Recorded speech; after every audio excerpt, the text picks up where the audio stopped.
Hey guys, let's talk about the Tapo solar camera SD card installation. Here I have the Tapo C402, it's a solar camera, and here you can install the SD card, format the SD card, and you can also use something different like the hub, for example.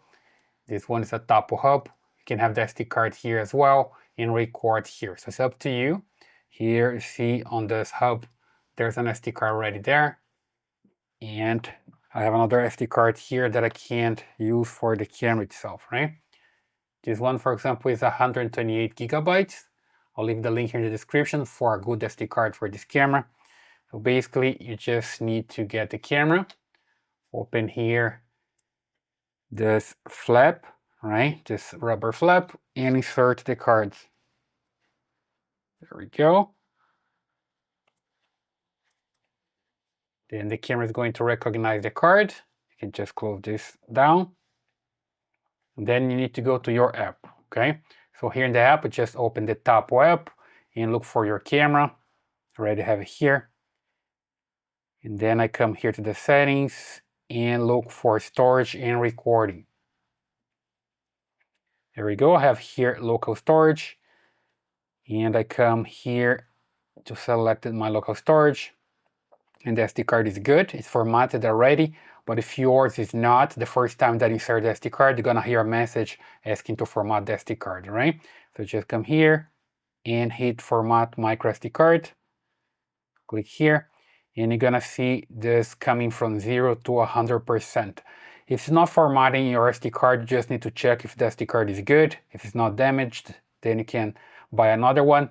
Or sometimes with fake SD card doesn't work. If it's trying to format here and it doesn't work, you can just take the SD card, put in your computer, and see there the real capacity of your SD card. Sometimes it's just a fake one and it doesn't work. So here mine is working. It's stuck a little bit at 90%, but it can format the SD card by the end of the process, right? There we go, format successfully, and you have now your SD card ready to go to record everything. Or you can select a different storage if you want to here as well.